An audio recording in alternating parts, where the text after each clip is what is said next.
Welcome everyone. This is Bienvenue, our bienvenue à 13th tous et à toutes. webinar C'est le on topics 13e that you have webinaire chosen that d'une série de pertain to webinaires sur des sujets financing, que vous avez in particular choisis primary concernant healthcare le in low and financement middle income de la santé, countries. surtout les soins de So santé primaires dans les pays à faible today revenu we et are revenus talking intermédiaires. about the Aujourd'hui, whether and nous allons how to parler develop health de financing comment strategies mettre au in low point and et middle income élaborer des countries. stratégies de We know financement de that la many of our santé dans les pays à countries faible have revenu et revenus already intermédiaires. Nous savons que developed de health nombreux pays financing ont déjà strategies élaboré or des are in the stratégies de process financement of de la santé developing health ou sont en financing train de le strategies. faire So we thought that et it viennent would de be a really commencer. good Et idea to nous put avions this estimé que ce on serait une our bonne idée agenda and que to have a d'inscrire cela à conversation notre programme et addressing d'avoir une four discussion specific traitant de topics. The 4 first sujets is, spécifiques. Premièrement, what is it?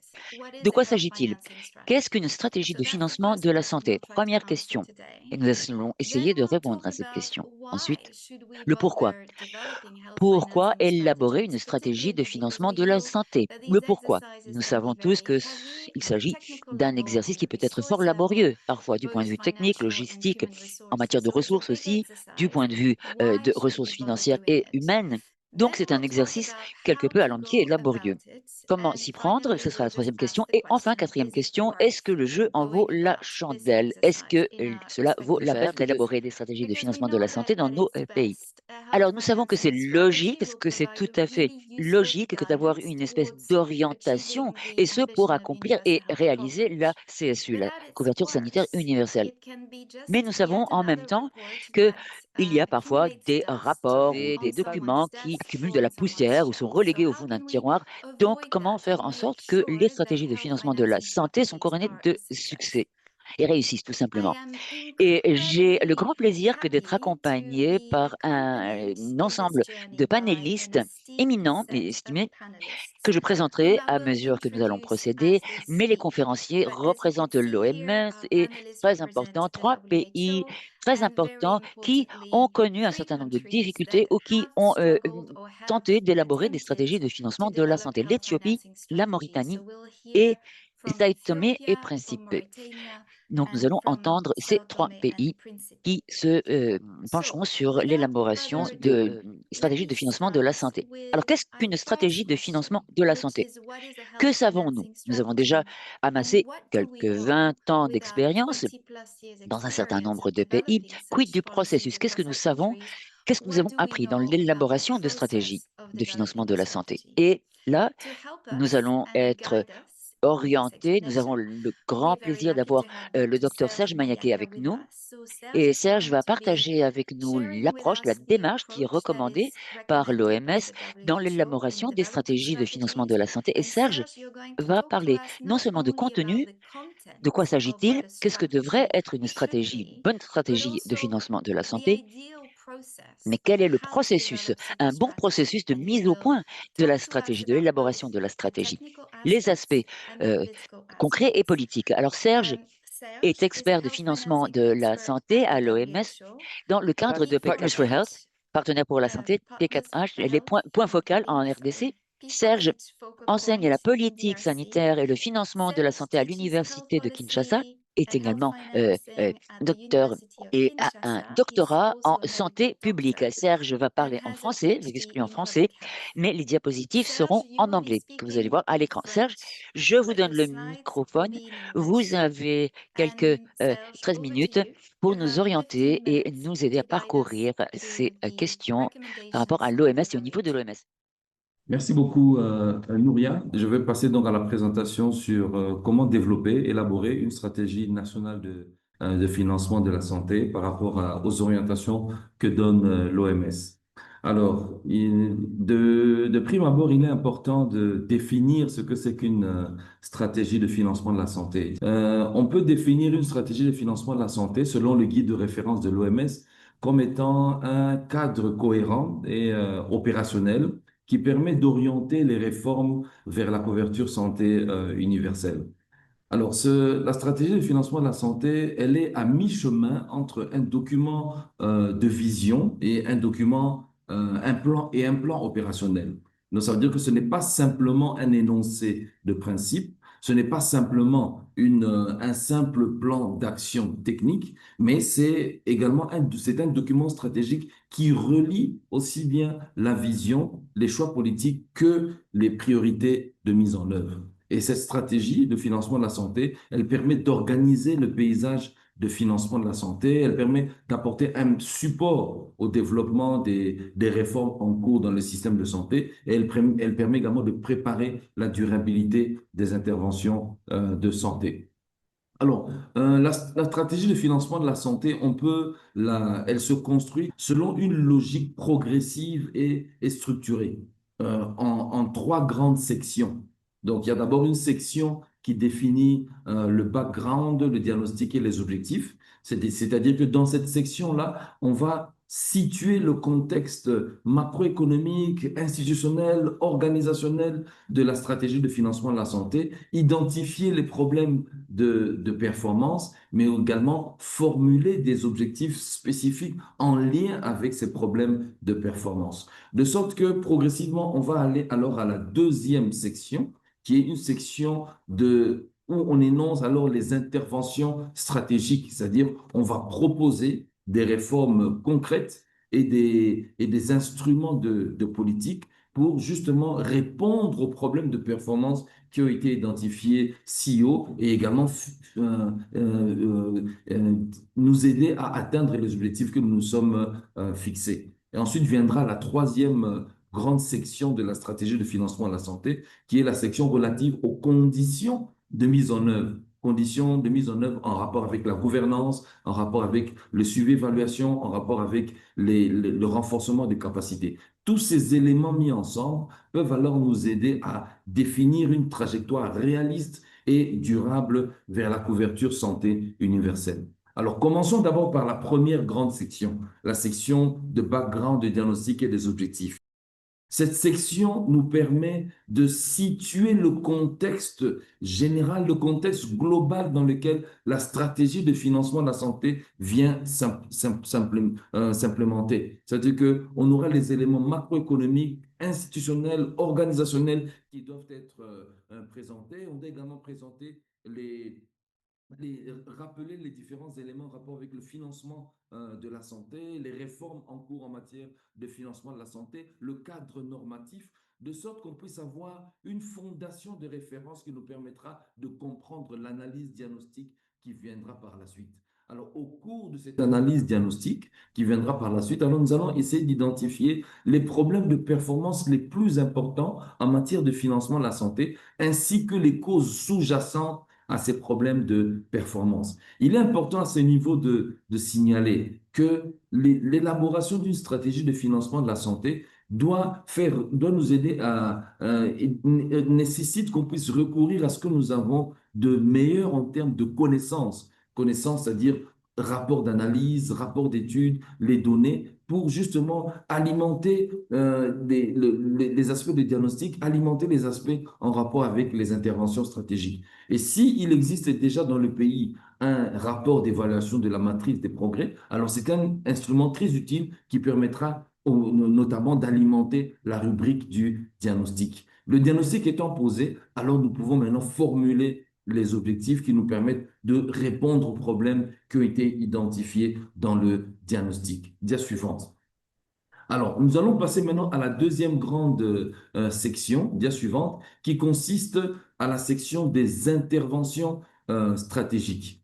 Dia suivante. Les interventions stratégiques, c'est celles qui vont maintenant nous permettre d'orienter nos actions, d'orienter, pardon, les objectifs en des actions concrètes. Et donc, ça va également nous aider à orienter la mise en œuvre des différentes réformes de financement de la santé pour progresser vers la CSU. Et comme pour le diagnostic, également pour la partie de la partie des interventions stratégiques, on doit s'appuyer sur des preuves concrètes. On doit s'appuyer sur des rapports d'analyse, des rapports d'évaluation, des rapports d'études. On peut s'appuyer sur des leçons apprises au niveau régional, au niveau international. Et s'il existe aussi, comme je l'ai dit pour le diagnostic, s'il existe aussi un rapport d'évaluation avec la matrice des progrès, ça peut être également utile comme preuve concrète pour élaborer la rubrique en rapport avec les interventions stratégiques. Voilà. Dia suivante encore. Alors, parmi les interventions stratégiques, ces interventions stratégiques, elles peuvent être structurées en tenant compte de tous les différents axes du financement de la santé. Dia suivante. Parmi ces différents actes du financement de la santé, on peut par exemple avoir l'axe de mobilisation des ressources. Et dans l'axe de mobilisation des ressources, il faut notamment identifier les interventions qui augmentent la disponibilité, qui augmentent la prévisibilité, qui augmentent la soutenabilité des ressources pour la santé. Et notamment, on peut avoir tout ce qui concerne les ressources publiques, les ressources domestiques, on peut avoir tout ce qui concerne les ressources, les questions de transition des financements avec les partenaires techniques et financiers qui progressivement pour réduire la dépendance à ces partenaires. On peut avoir tous les aspects en rapport avec l'exécution ou l'absorption budgétaire. Bref, toutes les interventions qui permettent justement d'améliorer ou de mobiliser davantage de ressources. Alors, on peut également, dans l'axe, par exemple, du paiement ou de l'achat des prestations, on peut aussi identifier quelles sont les interventions qui nous permettront d'être le plus stratégique possible en termes d'achat et quelles sont les interventions qui nous permettront d'être le plus incitatif possible dans les mécanismes que nous allons mettre en place pour acheter les prestations. Donc, c'est dans tous les axes du financement de la santé, il faut justement essayer d'identifier des interventions stratégiques. Alors, la troisième grande section, c'est la section qui concerne les aspects de mise en œuvre, c'est-à-dire la section en rapport avec la gouvernance, le suivi, évaluation et le renforcement des capacités. Il est important que pour une mise en œuvre efficace de la stratégie nationale de financement de la santé, que nous puissions avoir une gouvernance claire et inclusive. Cette gouvernance claire et inclusive qui va nous permettre de bien préciser les mécanismes institutionnels et organisationnels qui permettront d'assurer la conduite, la coordination et même la légitimité de cette stratégie nationale de financement de la santé. Mais aussi, il faut mettre en place un dispositif de suivi-évaluation rigoureux qui permettra de mesurer la mise en œuvre de cette stratégie, mesurer également les progrès de la mise en œuvre et mesurer les résultats de la stratégie sur base de toute une série d'indicateurs spécifiques qui seront dans cette stratégie. Mais aussi, en termes de mise en œuvre, il est important et vraiment très important d'investir de manière continue dans le renforcement des capacités. Et ce renforcement des capacités, c'est aussi bien des capacités humaines que des capacités institutionnelles, que des capacités informationnelles. Bref, toutes ces capacités qui permettent d'améliorer la mise en œuvre et rendre la mise en œuvre effective par rapport à la durabilité des réformes que nous proposons d'implémenter. Alors, tout ce que je viens de dire, c'est vraiment des aspects en rapport avec cette manière de structurer de manière progressive notre stratégie de financement de la santé. Alors maintenant, sur le plan pratique, sur le plan opérationnel, qu'est-ce qu'il est important de connaître? C'est que, premièrement, il y a nécessité d'un engagement politique fort pour crédibiliser le processus. C'est-à-dire qu'on a besoin d'un leadership et d'un engagement politique. Et le gouvernement doit justement porter la responsabilité de l'élaboration de cette stratégie. Et donc, cette responsabilité sera traduite justement par la mise en place d'un comité directeur multisectoriel avec un mandat et un calendrier d'activité qui soit très clair. Et ce comité directeur doit inclure des preneurs de décision de haut niveau. Mais vous comprenez que ce comité directeur ne pourra pas faire le travail au quotidien. Donc, ça veut dire que vous devez alors, à côté de ça, mettre en place un groupe technique de travail, un plus petit groupe, un groupe technique de travail qui va travailler sous l'autorité du comité directeur. Et c'est ce groupe technique de travail qui sera en charge de la préparation technique de la stratégie. Il est important également d'arriver à une implication large et inclusive avec les membres du Parlement, des autorités locales, des associations des professionnels de la santé, l'ordre des médecins, l'ordre des infirmiers, des organisations de la société civile, des partenaires techniques et financiers, le secteur privé, les assurances. Bref, il faut avoir un groupe, un engagement assez inclusif et large pour garantir le consensus et garantir l'appropriation. Et n'hésitez pas à produire et même à mobiliser des connaissances supplémentaires. Donc, s'il existe de la documentation, utilisez-la ou bien vous pouvez alors compléter, si c'est nécessaire, vos connaissances avec d'autres études. Et lorsque le draft sera produit, il sera important alors de continuer à échanger avec les différentes parties prenantes, avec les différents acteurs, jusqu'à aboutir par la suite à la validation politique nationale au plus haut niveau de l'État. La stratégie nationale de financement de la santé doit être un instrument de changement, c'est-à-dire qu'elle doit transformer des orientations stratégiques en des changements tangibles. Et donc, pour y arriver, on est obligé de bien poser le diagnostic et bien identifier les causes de sous-performance, bien identifier des objectifs mesurables, spécifiques pour corriger ces causes de sous-performance, bien s'aligner avec l'atteinte des objectifs finaux de la couverture santé universelle, essayer de générer de changements de comportement par rapport aux acteurs, changement de comportement et même amélioration des performances. Et aussi, il faut que dans ce document, pour que ce document soit réellement un instrument de changement, il faut alors que vos interventions stratégiques puissent bien cibler des réformes autour des fonctions du financement de la santé et modifier les incitations, modifier et améliorer les arrangements institutionnels. De sorte qu'avec un tel document, alors on pourra arriver à réaliser des réformes spécifiques, mais on pourrait également réduire les inefficiences, réduire les inéquités dans le système de financement de la santé pour atteindre les objectifs de la CSU.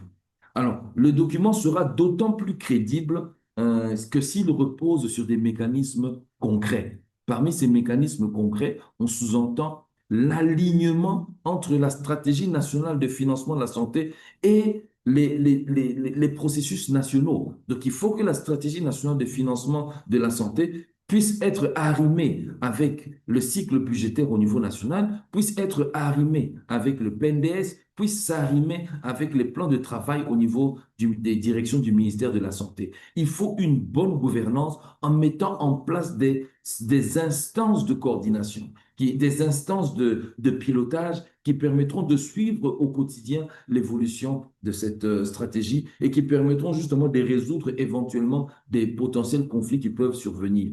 Il faut également un suivi, évaluation comme un outil de pilotage avec des dialogues politiques qui vont se faire une fois par semestre, une fois par trimestre, une fois l'année, autour justement de toutes ces interventions et de la mise en œuvre de ces interventions. Et il faudra enfin, et je termine par là, il faudra enfin des prescriptions contraignantes pour avoir des directives claires d'alignement des partenaires techniques et financiers sur une feuille de route unique et également rectifier les dispositifs qui sont divergents, de sorte que la stratégie nationale de financement de la santé sera réellement un instrument pour l'action. Voilà ce que je peux dire comme cadrage en matière d'élaboration d'une stratégie de financement de la santé et je vous remercie.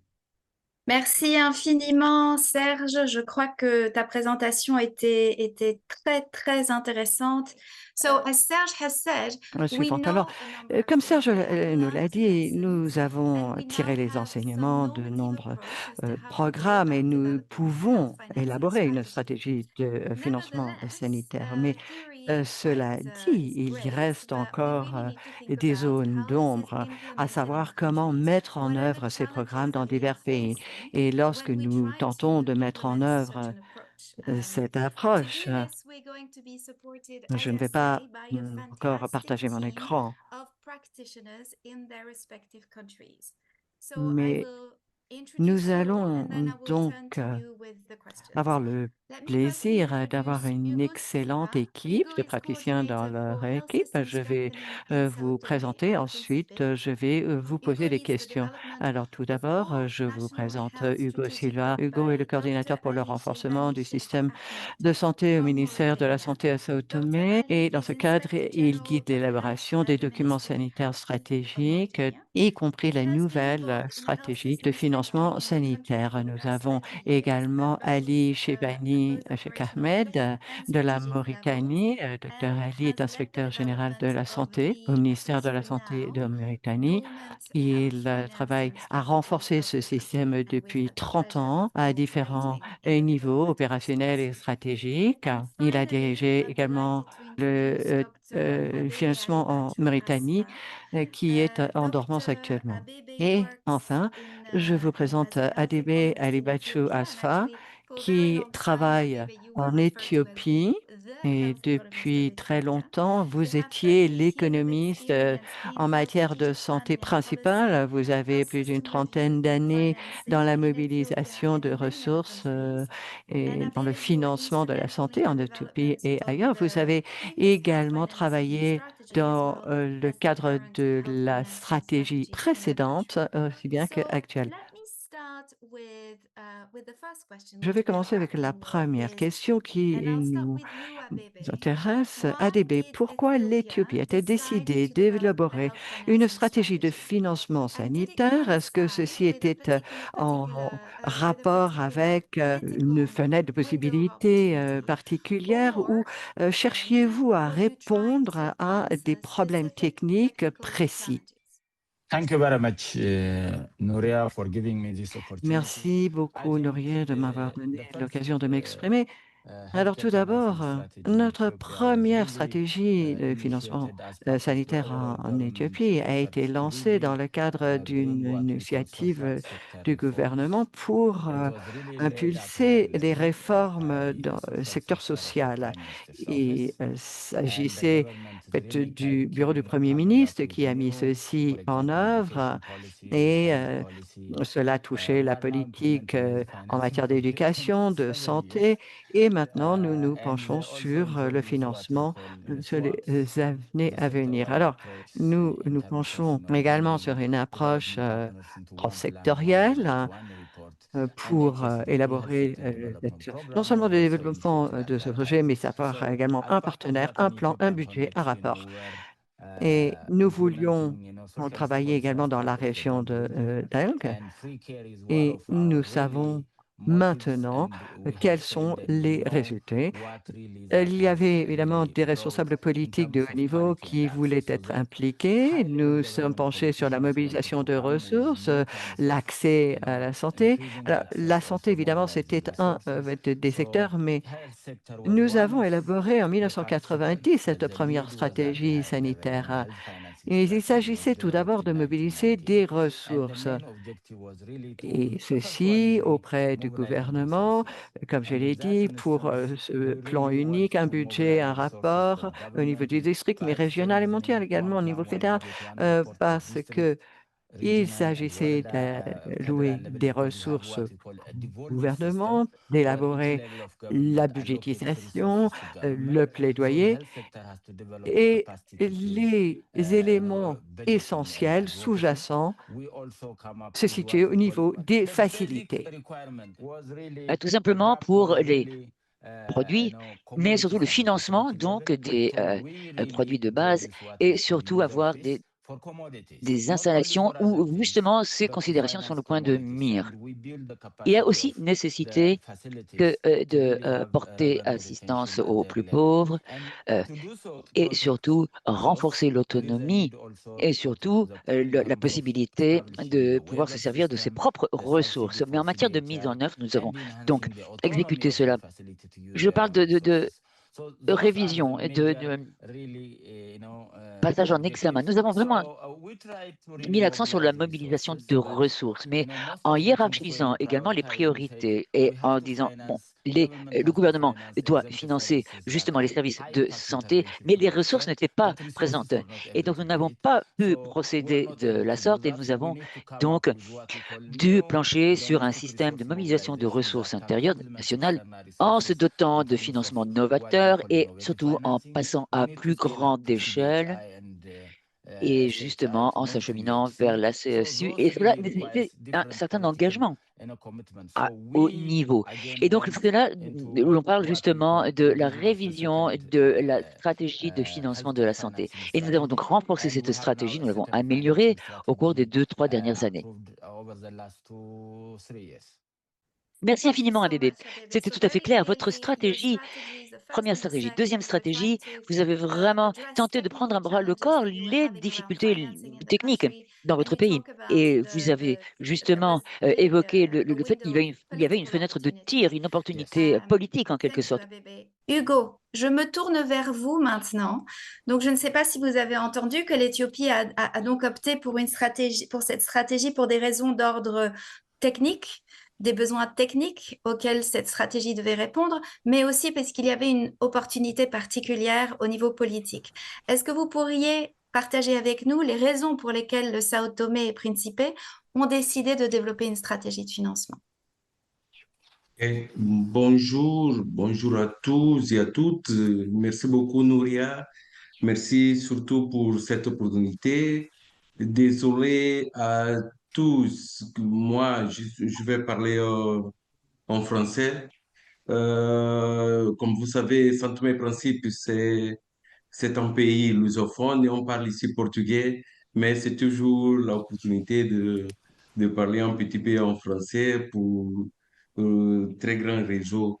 Donc, euh, dans ce contexte, les raisons politiques, bon, je vais commencer à parler dans le cadre notamment politique et technique qui nous donne l'opportunité d'élaborer cette stratégie. Les raisons politiques qui ont motivé pour l'élaboration de plans stratégiques de financement de la santé à Saint-Thomé et Principe sont multiples.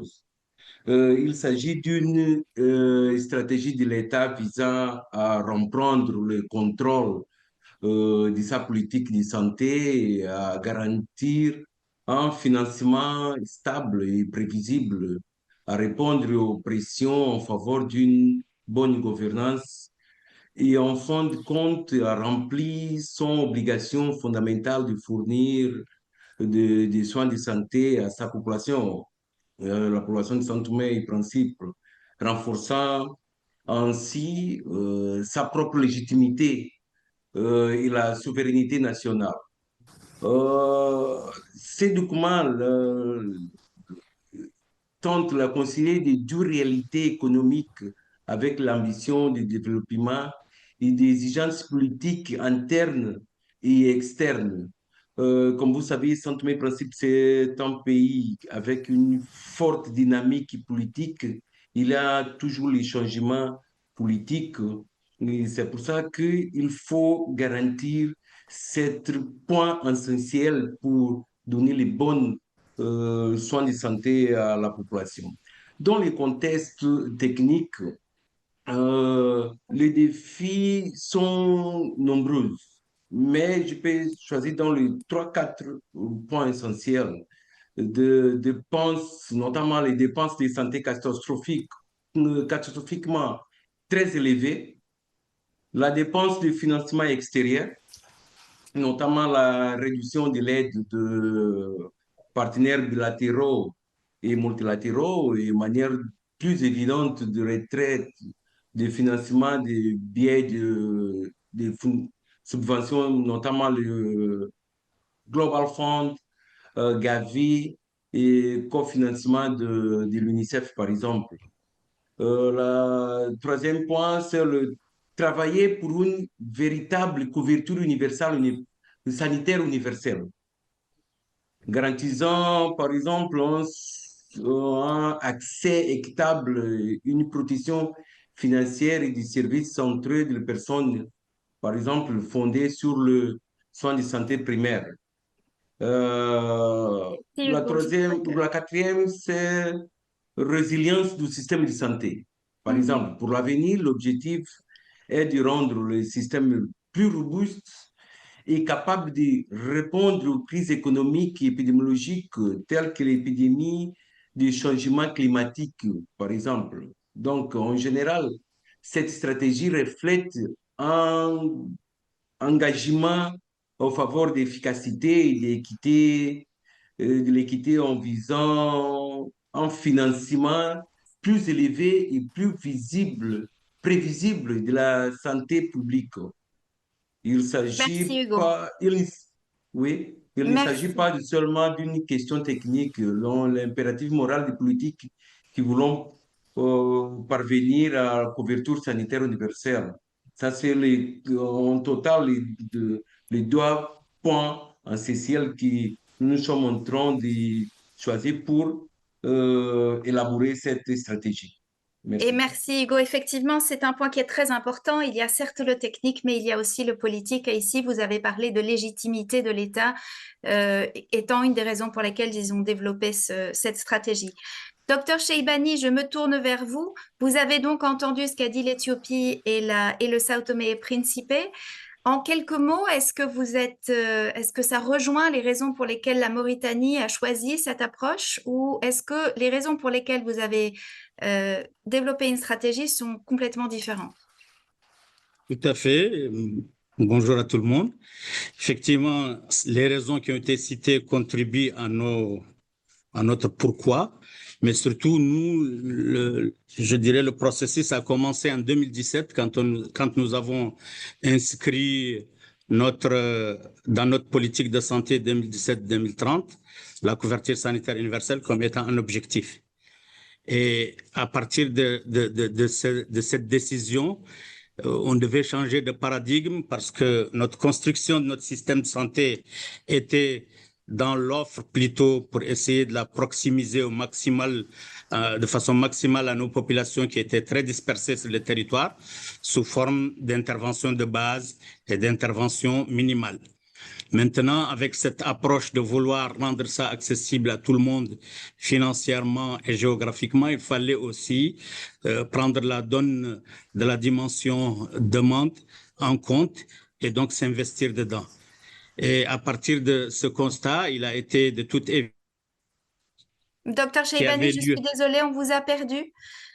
Donc, je disais que à partir de cette date, nous avons essayé aussi de placer cet enjeu au plus haut niveau politique en essayant de l'inscrire au programme présidentiel pour que ça puisse être dans la ligne de l'agenda politique. Et donc, ce que nous avons fait comme analyse nous a montré effectivement que nos financements avaient des difficultés dans la mobilisation des ressources. Elles étaient à $59 per capita, alors que ce qui était requis devait être de $146 par capita pour les pays de notre catégorie. À 31%, ce qui représentait 1,3% du PNB et 7% du budget de l'État. Il fallait donc se donner l'ambition de porter ce financement plus haut et les partenaires techniques et financiers étaient seulement à 7,5%. Alors que dans la sous-région, ils contribuaient à 21%. Il y avait des difficultés dans la mise en commun aussi des ressources, notamment une insuffisance dans la mise en commun des financements pour l'achat stratégique entre les caisses d'assurance. Il existait une multitude de gratuités qu'il fallait aligner, où les soins de santé primaires étaient plutôt seulement à 22%, alors que les soins hospitaliers étaient à 78%. Donc, il fallait repositionner les soins de santé primaires dans cette affaire. Et enfin, il y avait aussi des difficultés dans la gestion de la finance publique. Donc, tout ceci ayant été constaté, il fallait que notre plan de développement sanitaire puisse inscrire la couverture sanitaire universelle comme étant un axe stratégique. C'était son 4e axe stratégique, le renforcement du système de la santé pour aller vers une couverture sanitaire universelle. Et il avait recommandé spécifiquement l'élaboration d'une stratégie de financement de la santé. Donc, c'est ça le pourquoi de l'environnement dans lequel on était depuis 2017 jusqu'à 2020. Et nous avons commencé dans le processus, à commencer par nous faire assister par une haute mission de l'OMS par un diagnostic des défis et des possibilités pour accélérer cette avancée vers la couverture en santé universelle. Voilà. Merci beaucoup, docteur Cheibani, et désolé que je vous ai coupé plusieurs fois parce qu'on ne vous entendait plus, mais vous êtes revenu, donc c'est très bien. Je vois que le temps passe rapidement et en fait, je pense que je vais vous demander d'improviser un peu et je vais amener la question 2 et 3 que j'avais prévu de vous poser ensemble. En gros, donc, vous nous avez expliqué qu'il y avait eu des raisons techniques et politiques à la fois qui vous ont amené à développer une stratégie de financement. Et j'allais vous demander de nous en dire un peu plus sur le processus de développement. Mais en fait, je voudrais maintenant vous demander non seulement de me parler du processus de développement assez rapidement, de mettre en exergue les questions techniques et les questions politiques que vous avez adressées, comment vous l'avez fait, et enfin de nous dire quelles leçons avez-vous apprises. Aujourd'hui, nous avons des centaines de participants de plusieurs pays. Quelles leçons voudriez-vous partager avec eux? Et Dr Cheibani, je reviens à vous tant qu'on vous a en ligne.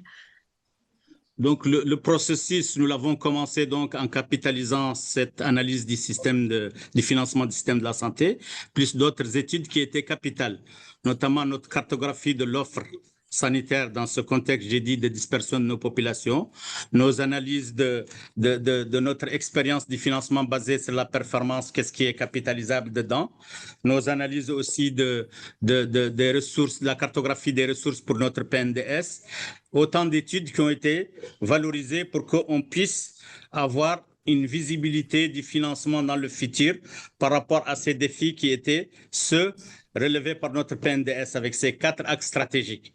Et donc, à partir de là, nous avons commencé des ateliers.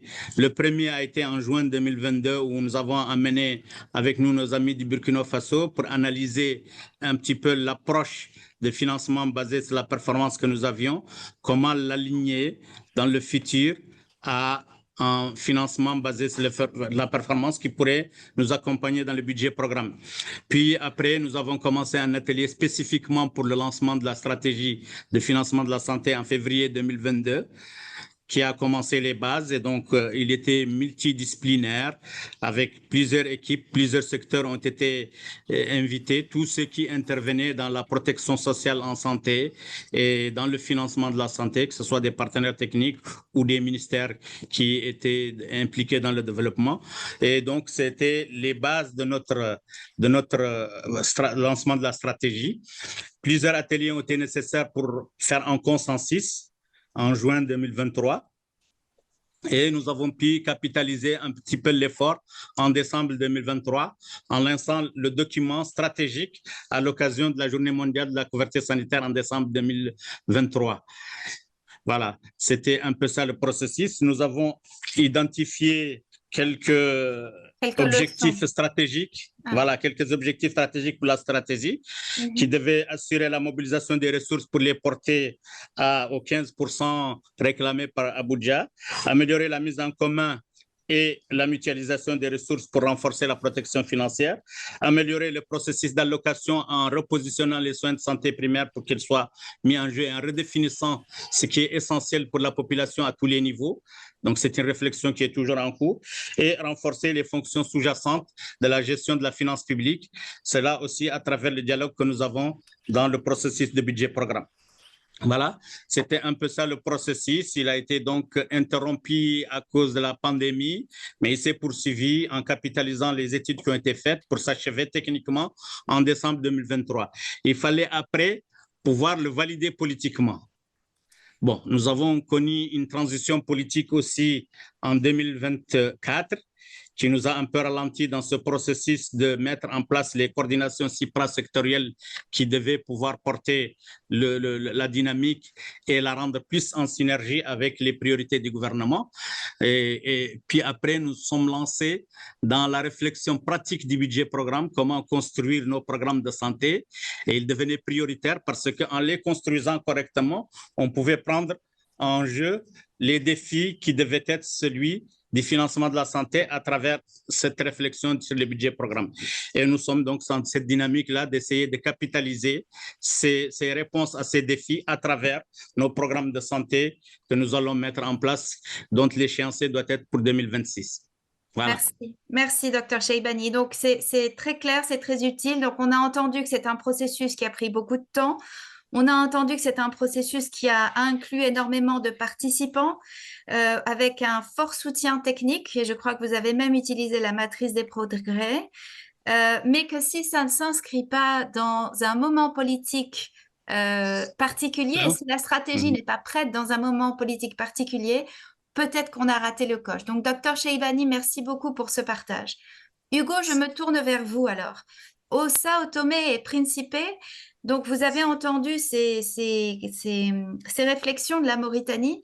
Est-ce que vous auriez Est-ce que vous pouvez rapidement nous décrire le processus, mais surtout réfléchir, est-ce que ces leçons que vous avez entendues de la Mauritanie sont pertinentes pour le Sao Tomé et Principe, ou est-ce que vous en avez d'autres que vous voudriez apporter à l'audience aujourd'hui? On a vraiment les autres leçons, presque pareil aussi, Monsieur Ali. Donc, mais commençons pour les processus. Il y a plus de 10 ans, avec les deux tentatives précédentes inachevées, mais en 2019, nous avons commencé un nouveau processus avec l'OMS à travers une évaluation du système national de la santé que nous appelons techniquement chez nous le SCOP Mission. Donc, cette évaluation nous a donné les éléments nécessaires pour rédiger la politique, par exemple la politique nationale de la santé, les plans nationaux de développement de la santé, mais nous avions auparavant développé les processus de stratification sociale et définition des paquets minimaux de la santé dans le cadre, par exemple, de SDG Fund, en collaboration avec la sécurité sociale et l'Organisation internationale du travail, par exemple. Ensuite, nous avons été invités à lancer les matrices de financement de la santé avec l'aide de l'OMS Genève, qui a défini les lignes directrices claires pour les plans stratégiques de financement de la santé avec les différentes sources de financement possibles. Ça, c'est très intéressant à souligner.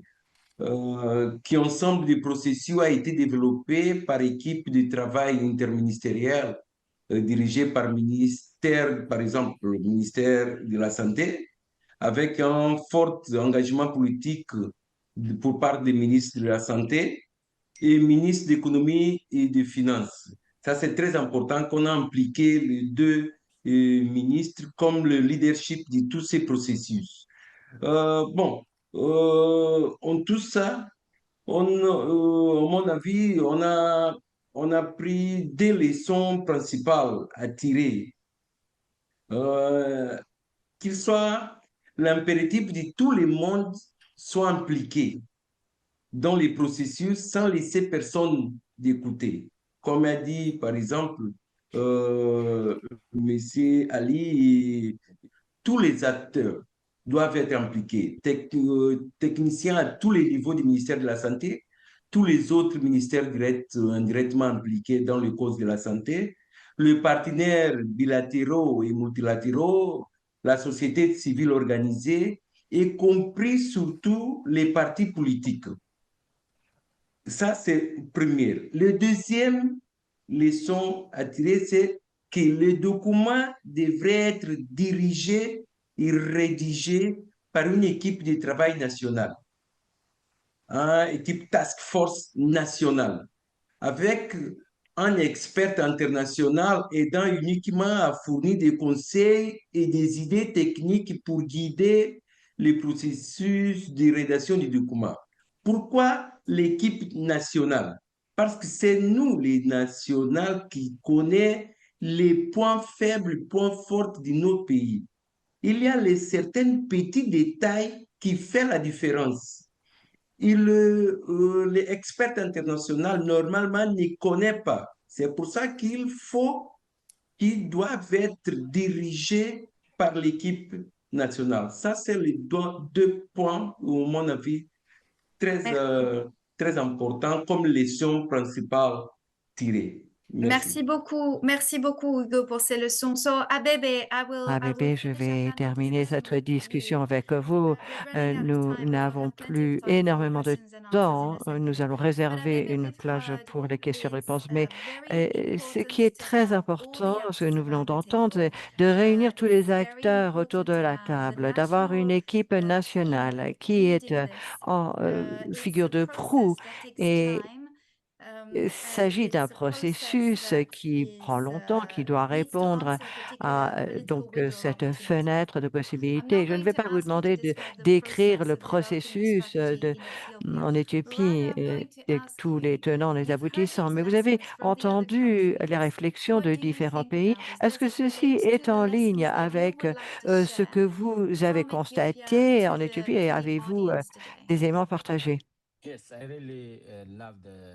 Oui, j'apprécie beaucoup les pratiques, les leçons partagées. Je vais tenter de communiquer notre situation par rapport à la mise en œuvre et la conception d'une stratégie de financement sanitaire. Il y a évidemment l'engagement politique qui est de mise et essentiel. Et dans de nombreux pays, la plupart des documents afférents restent sur une étagère. Donc, il y a un manque d'explication, même si nous avons initialement des documents existants. Mais le ministère des Finances nous a fait part d'un document qui devra faire en sorte que toutes les initiatives doivent être transmises au ministère des Finances. Nous devons ensuite revenir en arrière et cela, par rapport aux ressources, à l'organisation, sont importantes pour tout cet espace budgétaire. Et donc l'engagement est important. Et initialement, nous avions le ministère de la Planification, de l'Engagement. Le ministère de la Santé était un membre, mais dans le processus de révision, le ministère de la Santé était chef de file.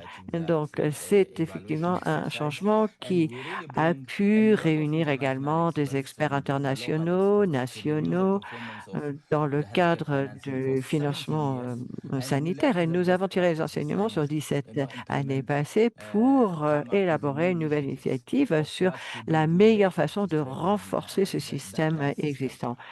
Par rapport aux enseignements tirés, et évidemment, nous les tirons de la part d'autres pays, mais nous devons nous axer sur notre contexte particulier. Je vais vous donner un exemple. Lorsque nous avons élaboré cette stratégie, et au début, tout le monde nous disait donc il faut éliminer les forfaits ou les redevances. Nous avons dû donc aller nous pencher vers des formules de soins au niveau de communautés de base. Et cela, évidemment, dans différents districts. Il s'agissait de couvrir 60 millions de personnes. Donc, un élément que je souhaiterais partager avec vous, c'est lorsque vous concevez vos initiatives, eh bien, tirez les enseignements des meilleures pratiques, passez en revue les succès, les obstacles, les problèmes. N'allez pas simplement adopter un programme. Deuxième élément que je pourrais partager avec vous selon nos expériences, c'est lorsque vous allez élaborer un programme sanitaire et son financement, eh bien, alors nous avons une expérience de nombreuses années, nous devons convoquer des réunions annuelles d'examen et toutes les parties prenantes à ce niveau-là doivent présenter leurs ressources au gouvernement et il doit être reflété dans le rapport. Donc les parties prenantes doivent passer cette stratégie en revue et convenir d'une marche vers l'avenir. Nous allons avoir cette réunion annuelle dans les 15 jours à venir. Et si je peux vous prodiguer un conseil, c'est ayez un dispositif d'examen qui soit fixe, qui soit unifié et qui soit annuel. Et l'une des questions que je pose, c'est au niveau de la verticalisation. Lorsque vous cherchez à concevoir ce programme, vous allez renforcer les capacités, approprier ce programme au pays. Et au niveau national, quelles sont les capacités dont vous disposez par rapport aux ressources, à la gestion des dépenses? Pour agrémenter le CVHI ou l'SHI. Et c'est absolument essentiel. Donc, la mobilisation des ressources externes, internes, le renforcement des capacités sont essentiels. Alors, généralement,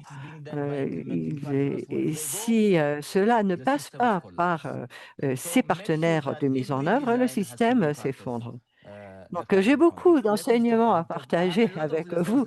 Oui, je peux le constater. Merci beaucoup, ADB. C'était vraiment un complément très fructueux.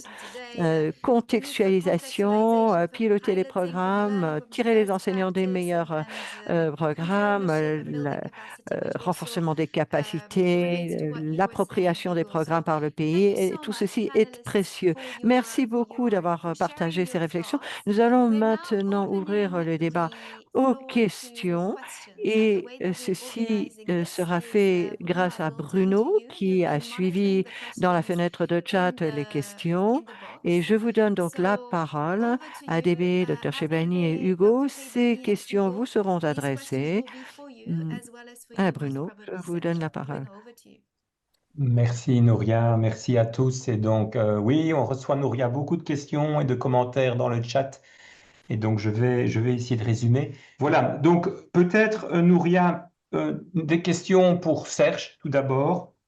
Plusieurs experts aimeraient savoir s'il existe un canevas. Est-ce qu'il y a, bon, tu as présenté une sorte de canevas, Serge, mais est-ce qu'il y a quelque chose de plus spécifique? Est-ce qu'il y a peut-être aussi du partage? Est-ce qu'il y a des stratégies nationales de financement qui circulent? Est-ce qu'on peut les trouver quelque part en ligne? Et alors, une question aussi de Gilibrilla, sur combien de temps prend le processus? Alors, Serge, tu as peut-être une opinion, mais je pense aussi que peut-être que Ali ou Hugo ont envie de dire combien de temps le processus a pris dans leur pays. Alors, il y a beaucoup de questions aussi, notamment de Walter, Christiane ou Antonio, qui sont relatives au rôle des partenaires techniques et financiers. Et je vais un peu interpréter ce qu'ils ont exprimé comme question. Et là, je pense que peut-être que ABB pourra réagir ou Ali ou Hugo, c'est quel est voilà, quelle est l'attitude, comment gère-t-on l'attitude des partenaires techniques et financiers dans ce processus? Plusieurs participants remarquent que parfois ils dédaignent ou ils accordent très peu d'attention à la stratégie nationale de financement, un peu comme s'ils savaient que de toute façon, à la fin, ils feront ce qu'ils veulent. Et quelqu'un a mentionné aussi que voilà, il y a une fragilité, je pense que c'était Christiane, qui a une fragilité par rapport aux partenaires qui, par exemple, des programmes verticaux qui peuvent se retirer et puis ça se retire en dépit du fait qu'ils avaient été prévus dans la stratégie nationale de financement.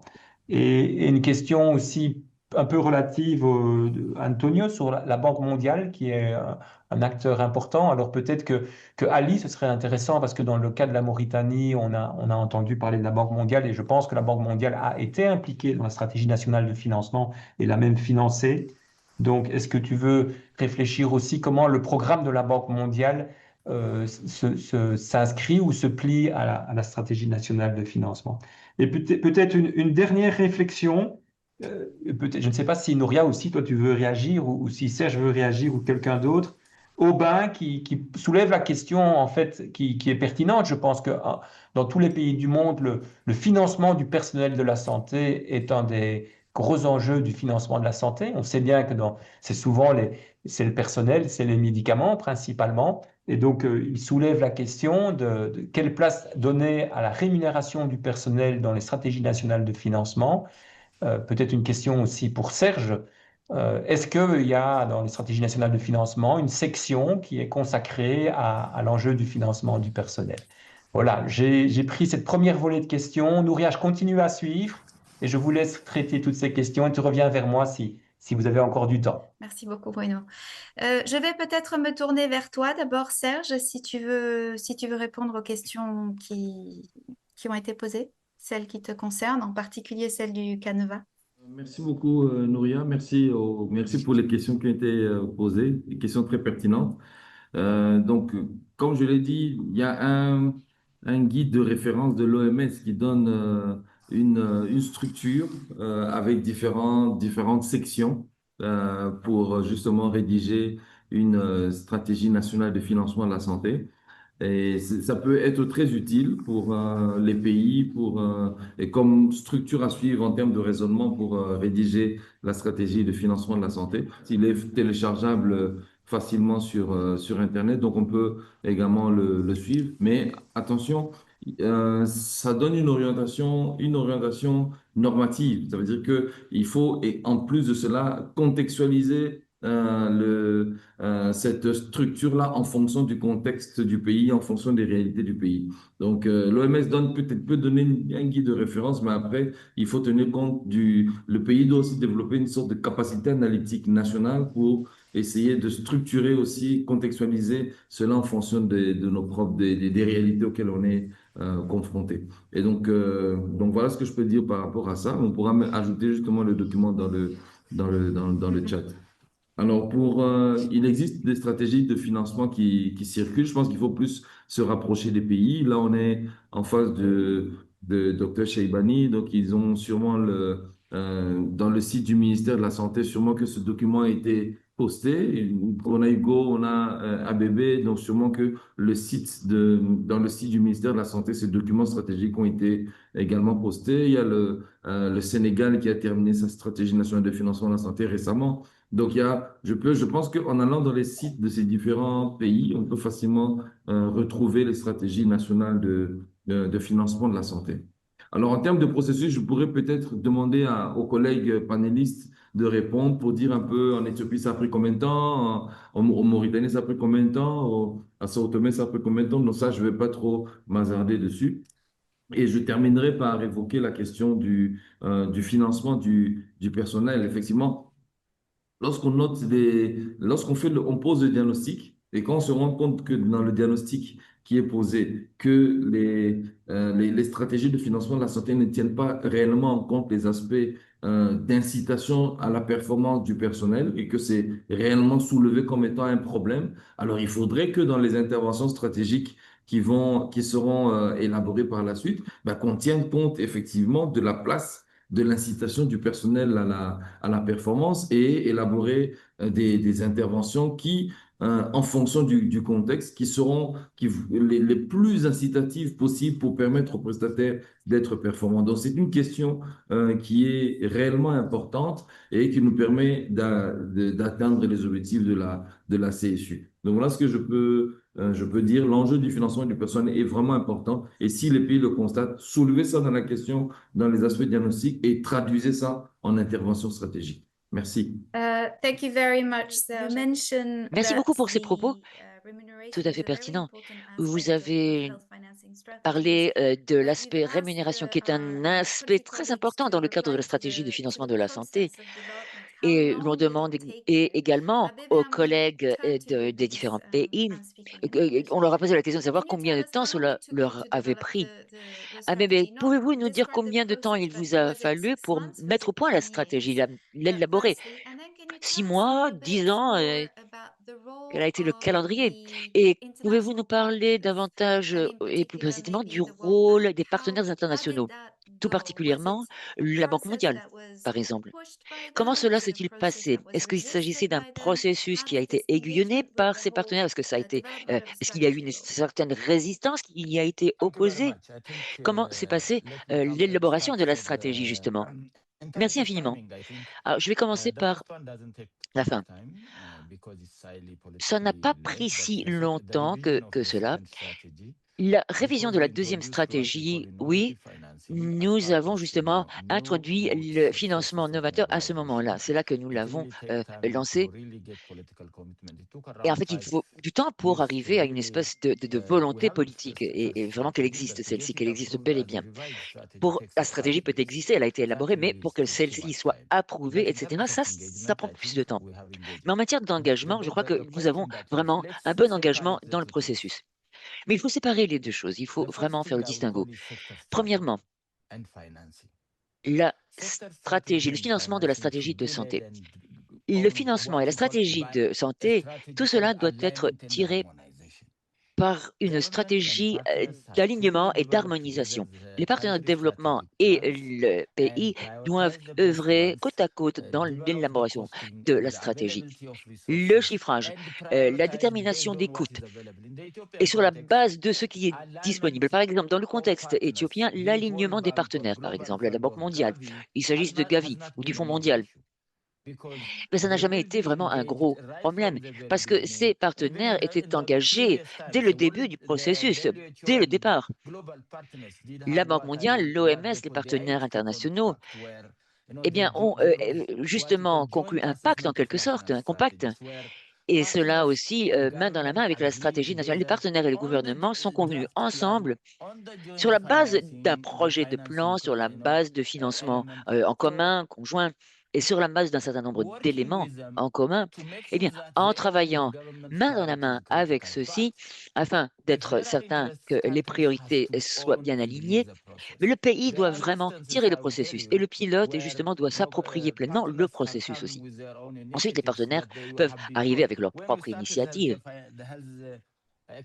Lorsque l'on a déclenché le programme de financement de la santé, la stratégie, sinon ça ne va pas fonctionner, on ne veut pas consacrer énormément d'investissements et d'argent à cela. Nous allons procéder de la manière dont on a l'habitude de faire.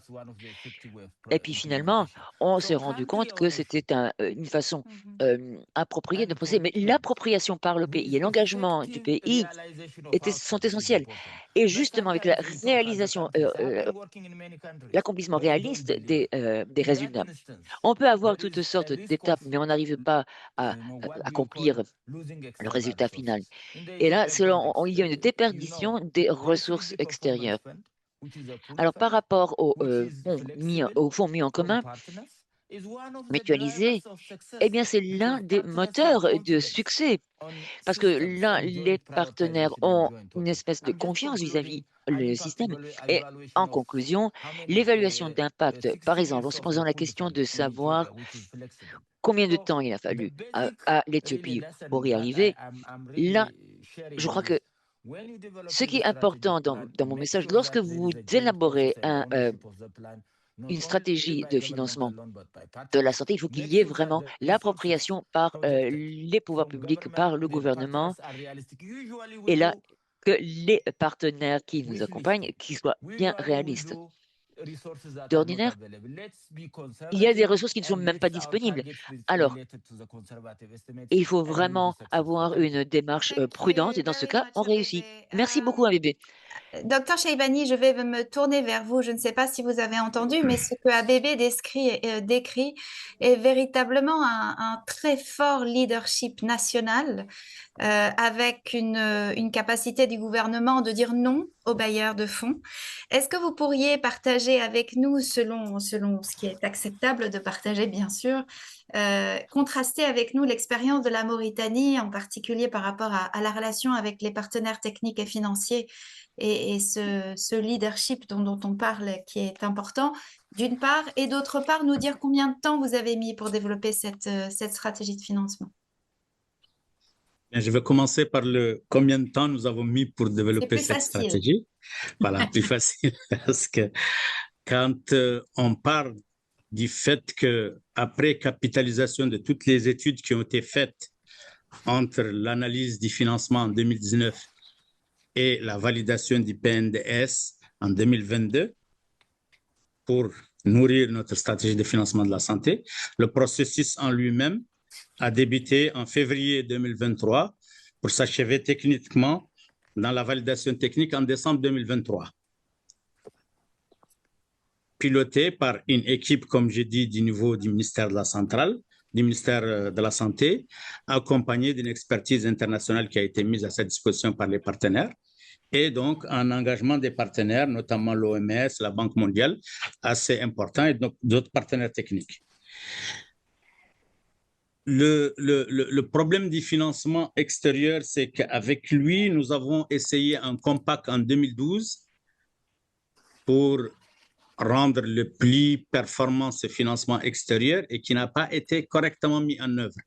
En 2023, une analyse de ce compact a été faite et les leçons tirées ont nourri la réflexion de la stratégie de financement de la santé. Je crois que dans le futur proche, dans notre dynamique d'aller vers le budget programme, l'alignement des partenaires va être encore plus de rigueur pour qu'on soit dans une logique d'un compact plus efficace. Ce sont les éléments de réponse que je peux donner par rapport à cet acheminement de notre stratégie de couverture sanitaire universelle. Merci beaucoup, Dr. Cheibani. Hugo, est-ce que vous voulez partager quelque chose par rapport aux partenaires techniques et financiers de différents ou nous passons aux questions suivantes? Non, il faut passer à la question suivante, mais seulement pour dire que dans ces processus en général, c'est un processus très dynamique. C'est vrai qu'ici, chez nous, on a démarré le processus, ça fait 10 ans, mais on a commencé vraiment à partir de 2019-2020, quand le partenaire, notamment le Global Fund et Gavi, avait dit que nous sommes en train d'entrer dans un processus de transition, que dans quelques années, ils vont finir l'appui, par exemple, au cas de Gavi, pour la vaccination. Alors, c'est les différents points-là qui vraiment nous touchaient pour accélérer comment on peut vraiment, à partir de ressources domestiques, peut financer nous-mêmes notre système national de santé. Et c'est pour ça que même quand nous sommes, par exemple, on a fini les plans stratégiques du financement de la santé, mais il manque encore un long chemin à parcourir pour vraiment mettre en place tous ces processus. Surtout si on ne engage pas vraiment les politiciens, les partis politiques. Et là, vous touchez sur un point qui est vraiment important, Hugo, qui est le point de l'implémentation. Là, pour l'instant, on a beaucoup parlé du design, de nous assurer qu'on arrive à avoir une politique qui est acceptée par tout le monde. Abem nous a beaucoup parlé de l'évaluation, mais c'est vrai qu'on n'a pas beaucoup insisté sur l'implémentation pour l'instant. Bruno, je me tourne vers toi.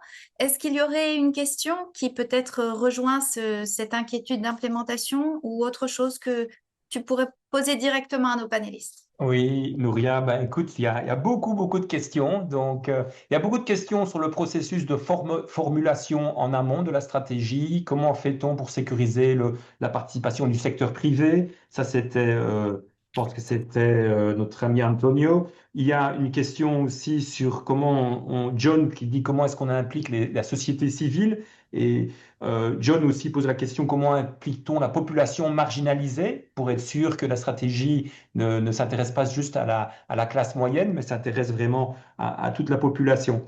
Alors, Victor, en termes de... Là, c'est des questions un peu pour Serge. Comment fait-on pour que les enjeux d'efficience soient vraiment traités quand il y a des inefficiences? Comment les enjeux d'efficience sont pris en compte dans la stratégie, dans son développement? Antonio, de nouveau, dans un pays décentralisé, comment est-ce qu'on gère le processus? Donc, beaucoup de questions. Mais alors, peut-être sur l'implémentation, Nouria, puisque tu me demandais d'insister là-dessus, du côté de Fulgence, quel ministère doit s'occuper quel est le ministère de tutelle qui doit superviser la stratégie nationale de financement de la santé, quand on sait que parfois le financement de la santé est sous la responsabilité de différents ministères, notamment avec les assurances et les mutuelles. Et puis une question aussi de Hendris, qui est exactement sur le point que tu mentionnais. Quand la stratégie n'est pas mise en œuvre, qu'est-ce qu'on fait? Quels sont les outils de mise en œuvre? Et là-dessus, j'aimais beaucoup aussi la réflexion de Nestor, je pense du Burundi, qui dit, voilà, le problème, il dit, c'est que la stratégie nationale de financement, elle est faite, mais après, quand on écrit les budgets le budget de la santé, on n'en prend plus compte. Et les budgets de la santé, il dit, même ne prennent pas en compte des politiques sanitaires. Donc, en gros, le problème, c'est vraiment comment tous ces documents stratégiques sont intégrés dans les budgets de la santé. Et là, je pense que Nestor, tu mets le doigt sur un gros problème et la question est très pertinente. Mais je vous laisse avec ceci. Merci beaucoup Bruno. Mais je crois que je vais prendre deux de ces questions en particulier. Abebe, I will start with you. There's the question Ah, bébé, je around vais commencer avec vous. Il y a une question qui a trait au fait que lorsqu'on a une stratégie et qu'on la met en œuvre, qui est responsable pour s'assurer que la stratégie sur laquelle on s'est accordé est mise en œuvre? Car vous avez parlé d'une situation selon laquelle le ministère de la Santé était figure de proue, puis a changé. Donc, qui est responsable justement pour responsabiliser tous les acteurs dans la mise en œuvre et dans la stratégie en Éthiopie notamment? Et lorsque j'ai mentionné que ceci est rédigé à haut niveau, c'est effectivement le cas, mais en matière de mise en œuvre, il y a le ministère de la Santé, notamment en termes de mobilisation domestique, mais l'utilité efficace, évidemment, doit passer par le ministère des Finances pour la mise en œuvre, les priorisations et si vous penchez par exemple sur un contexte décentralisé à niveau inférieur, il y a des mobilisations de ressources propres sur place, un conseil de gouvernance qui est responsable de la surveillance avec un bureau de finances qui fait partie de ce conseil de gouvernance au niveau du district. Et le bureau de finances va également surveiller les performances au niveau de la coordination qui existe. Donc, entre les finances et la santé, on utilise des ressources externes domestiques et externes, mais il faut bâtir une sorte de crédibilité qui est essentielle. Dans le contexte d'Éthiopie, par exemple, il y a plusieurs canaux. Alors, le premier canal où les bailleurs apportent des ressources. Ensuite, il y a Canal 2.1 où le financement n'est pas affecté et il faut donc prioriser ces ressources par la suite. Mais les ressources comme celles du Fonds mondial, de Global Fund, de Gavi, là, il y a des systèmes qui sont très spécifiques, qui doivent être gérés par des systèmes d'État. Qui sont, alors, il y a le canal 3 qui est en dehors du système gouvernemental, mais à mon avis, et c'est ce qui assure que les interventions qui étaient autrefois financées par l'USAID ne font pas partie du système gouvernemental, mais ils sont priorisés comme ressources externes. Et comment peut-on avoir un consensus de financement grâce à la priorisation de l'allocation des ressources? Ah bébé, je suis désolée, je vais vous interrompre car nous avons très très peu de temps qui nous reste, mais c'était assez clair. En fait, nous comprenons que le ministère de la Santé est chef de file, mais qu'il y a également le ministère des Finances. Hugo, je voulais me tourner vers vous, vers la dernière question qui est, et d'ailleurs vous aussi, docteur Cheibani, mais vraiment en quelques mots, quand ce n'est pas mis en place, on fait quoi?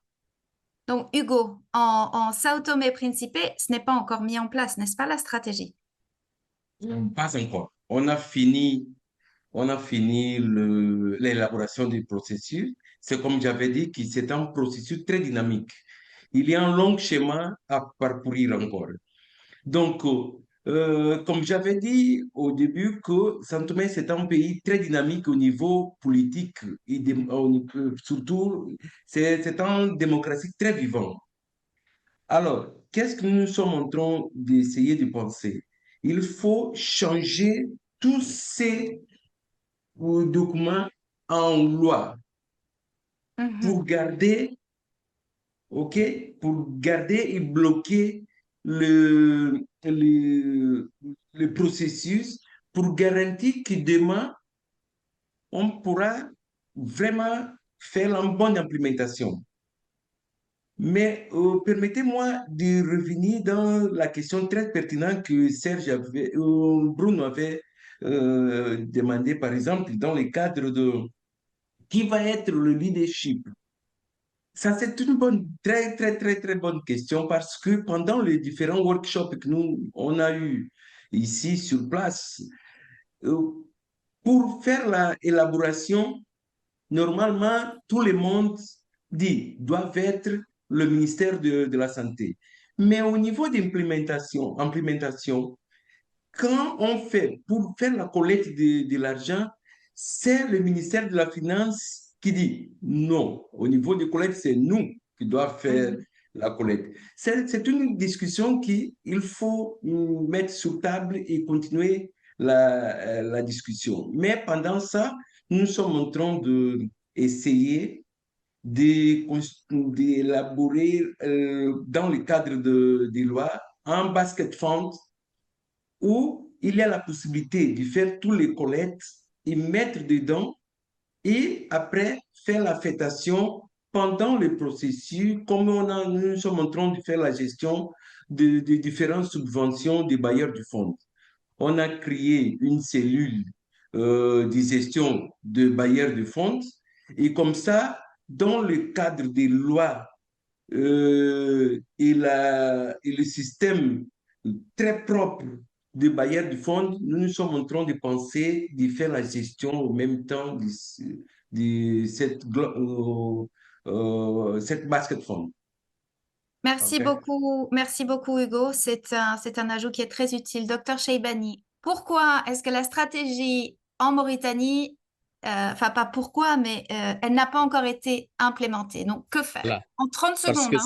c'est cette coordination supra-sectorielle qui dépasse le secteur de la santé, qui doit être passée au niveau du gouvernement, qui n'a pas encore été mise en place et de laquelle il est attendu effectivement de mettre ça à l'agenda des priorités du gouvernement pour qu'on soit dans une synergie avec les ministères qui sont impliqués. Ça, c'est de un.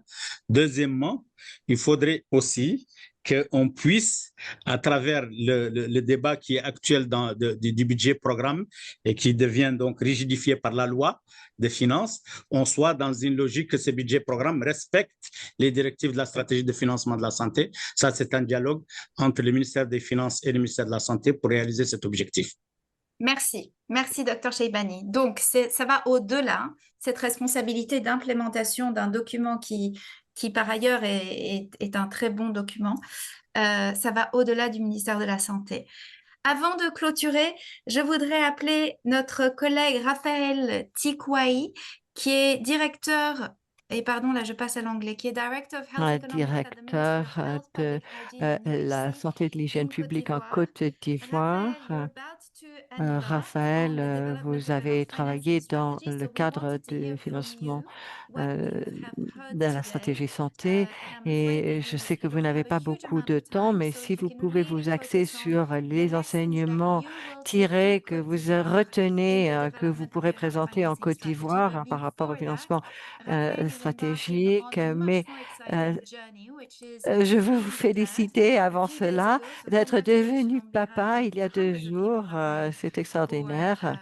Et donc, toutes nos félicités. Donc, vous avez la parole sur les enseignements tirés que vous allez reprendre pour votre pays. Bonjour à tous. Je pense qu'il va aller vite, étant donné qu'on n'a pas beaucoup de temps. Mon intervention va se structurer en 3 grandes parties. En premier, je vais essayer de résumer un peu les enseignements clés tirés des 3 expériences qui ont été partagées par les pays, donc l'Éthiopie, la Mauritanie et Sao Tomé et Principe.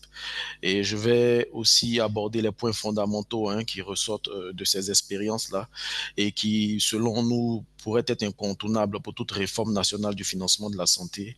Et enfin, je vais terminer par présenter l'approche et les ambitions aussi de la Côte d'Ivoire dans le cadre de l'élaboration de son document de politique sur le financement de la santé. Donc, sans plus tarder, je pense qu'au niveau de l'Éthiopie, l'expérience de plus de 17 années nous a montré beaucoup de richesses. Je pense que le pays est passé d'un système de gratuité de soins que la plupart de nos systèmes connaissent, qui a été plus ou moins inefficace ou sous-financé. Et donc, ça a permis de structurer une nouvelle stratégie autour de plusieurs piliers, dont la mobilisation accrue des ressources domestiques à partir de tout ce qui est financement innovant. Et donc, l'introduction aussi de mécanismes de partage des coûts avec une attention particulière sur la protection des plus pauvres grâce à des exemptions et à des subventions. Bien entendu, le déploiement progressif aussi de l'assurance maladie sociale au niveau du secteur formel et bien entendu au niveau du secteur informel. Il faut dire que cette réforme pilotée politiquement au plus haut niveau nous permettra certainement de pouvoir intégrer tous les aspects multisectoriels avec l'association du ministère de la Santé, du ministère des Finances, des autorités régionales et des partenaires techniques et financiers, en tout cas avec toute la pléthore des intervenants du financement de la santé. N'oublions pas que le financement de la santé, c'est une question qui est éminemment politique, donc il faut s'assurer aussi qu'on ait ce leadership-là au niveau politique. Donc je pense qu'il y a aussi cette ambition-là de couvrir plus de 60 millions de personnes à travers l'assurance maladie pour s'assurer en tout cas de réduire tout ce qui est dépenses catastrophiques. La leçon principale, comme je viens de l'énoncer, c'est vraiment ce leadership fort-là qui est couplé vraiment à une implication du ministère des Finances. On ne peut plus parler aujourd'hui des questions de financement de la santé au niveau sectoriel. Il faut aller vers le ministère des Finances pour qu'on puisse avoir des interlocuteurs, des vecteurs qui transmettront en tout cas les priorités du secteur de la santé au niveau du budget où les arbitrages sont souvent en défaveur du ministère de la Santé. Au niveau de la Mauritanie aussi, il faut dire que on a énoncé deux défis majeurs, un défi politique qui plus ou moins vise à inscrire la santé comme une priorité nationale au plus haut niveau de l'agenda présidentiel. Et c'est après avoir franchi cette étape-là qu'au niveau technique, il faut s'assurer de pouvoir adopter une stratégie de mobilisation des ressources domestiques suffisantes et les aspects de mise en commun. Bien entendu, on nous a fait mention de la coexistence de plusieurs réformes de gratuité qui n'étaient pas harmonisées, donc ce qui vient fragmenter un peu le système et qui est cause d'inefficience. Et bien entendu, la volonté de passer à un achat plus stratégique et aussi la définition aussi du paquet essentiel de soins qui est axé sur les soins de santé primaires. C'est vraiment quelque chose qui est très important parce qu'il faut savoir quoi financer et pourquoi le financer. Donc la Mauritanie aussi nous a montré qu'ils sont passés, ils ont procédé à une cartographie de l'offre de soins, donc à une redéfinition du paquet essentiel. Ils ont proposé aussi de partir sur l'analyse qui a été faite concernant l'approche du financement basé sur la performance. Et bien entendu, ils ont voulu capitaliser aussi les résultats de plusieurs analyses qui ont été menées, notamment la revue du plan national de développement sanitaire et bien entendu un processus de réflexion pluridisciplinaire et inclusif nécessitant plusieurs ateliers qui ont abouti à un consensus dans l'objectif d'aligner les objectifs de santé avec les ressources qui sont disponibles. Il faut dire que en termes de leçons apprises, ils ont évoqué le fait qu'il fallait assurer la mobilisation des ressources domestiques pour mettre en ligne de mire l'atteinte de l'objectif de Abuja des 15% d'allocation de budget et aussi le processus d'allocation pour repositionner les soins de santé primaires et bien entendu renforcer les instruments de la gestion des finances publiques. On l'a évoqué tout de suite, on veut que les établissements sanitaires soient autonomes et que les procédures budgétaires soient simplifiées pour permettre aux établissements d'avoir les ressources adéquates pour pouvoir prendre en charge les populations. Donc pour nous aussi, ça nous permet de descendre rapidement au niveau du cas de Sao Tomé et Principe, qui nous offre une autre perspective, étant entendu que le pays a été fortement dépendant de l'aide extérieure et avec un poids, un fardeau des ménages qui supportaient les dépenses de santé très élevées. Donc face à cette situation, la stratégie a été conçue avec des objectifs qui visaient à reprendre le contrôle et la légitimité de l'État dans le contrôle de sa politique de santé et aussi réduire la dépendance dépendance au financement extérieur dans le but de garantir une durabilité financière. Bien entendu, un point important pour nous, c'était vraiment de renforcer l'équité et la protection financière en vue de bâtir un système plus résilient, capable de répondre aux crises économiques ou épidémiologiques. Il faut dire qu'ils nous ont expliqué que le processus a connu des tentatives avortées, mais qui a été relancé en 2019 avec l'appui de l'Organisation mondiale de la santé. Et l'approche s'est distinguée par la définition d'un paquet minimum de services et aussi l'utilisation de la matrice des progrès du financement de la santé comme un outil de cadrage. Et il faut surtout noter aussi l'engagement politique fort des deux ministères de la Santé et des Finances qui a été en faveur de cette ambition-là. Donc, deux leçons majeures se déclinent. C'est l'importance de l'inclusivité totale. Voilà. Tous les acteurs, toutes les parties prenantes devront être autour de la table lorsqu'on discute de ces stratégies de financement. Et bien entendu, il faut aussi mettre l'accent sur la priorité nationale dans l'écriture des stratégies, parce que ce sont les acteurs nationaux qui comprennent mieux le contexte national. Et bien entendu, on pourrait être appuyé par des experts internationaux. Donc pour nous, 7 points rapidement qu'on peut énumérer qui sont prioritaires, c'est un leadership politique fort. Un leadership politique fort, c'est aussi avoir l'engagement du ministère des Finances, car sans lui, aucun alignement durable entre les objectifs de santé et les capacités budgétaires n'est possible. Il faut aussi assurer l'inclusivité et le consensus en mettant aussi sur la table les partenaires techniques et financiers qui aussi soutiennent l'élaboration de nos politiques de santé. Le secteur privé, bien entendu, à travers la responsabilité sociétale des entreprises, qui sont aussi un moyen de mobilisation des ressources, et aussi la société civile qui pourrait aussi nous aider à identifier les besoins auxquels les populations ont réellement que les populations ont réellement identifié comme prioritaires. Et pour nous aussi, il faut en tout cas mettre en place un cadre institutionnel robuste, une révision périodique des stratégies aussi, c'est un point important qui a été mentionné, et bien entendu le leadership national dans l'élaboration de ces différents documents, bien entendu pour avancer vers l'équité et la résilience qui sont les principes directeurs. Pour en venir au contexte de la Côte d'Ivoire, il faut dire que notre pays s'est déjà engagé sur la voie de ces réformes depuis plusieurs années en mettant en place des processus de gratuité ciblés pour les femmes enceintes et les enfants de moins de 5 ans. Mais à un moment, on s'est posé aussi des questions. Est-ce que toutes les femmes enceintes et tous les enfants de moins de 5 ans sont des personnes qui n'ont pas suffisamment de moyens pour se prendre en charge? Donc là encore, il y a un problème dans l'élaboration de cette stratégie et ça nous a emmené à pouvoir revoir un peu cette réforme qui a été menée.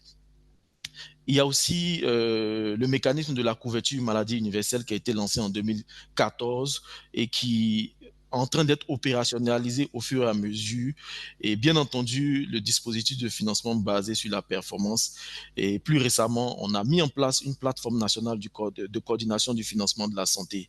Cette plateforme regroupe tous les acteurs que nous avons cités et elle est logée à la primature. Je pense que c'est un élément important dans le processus d'implémentation de nos différents documents politiques. Il faut qu'on puisse asseoir un comité qui est présidé au plus haut niveau pour que les exigences du ministère sectoriel puissent être portées et qu'on puisse instruire les différents ministères techniques dans la mise en œuvre de ces priorités. Et pour nous, aujourd'hui, l'ambition, c'est d'aller plus loin en écrivant un document de politique nationale du financement de la santé qui va couvrir une période de 10 années, donc de 2026 à 2035.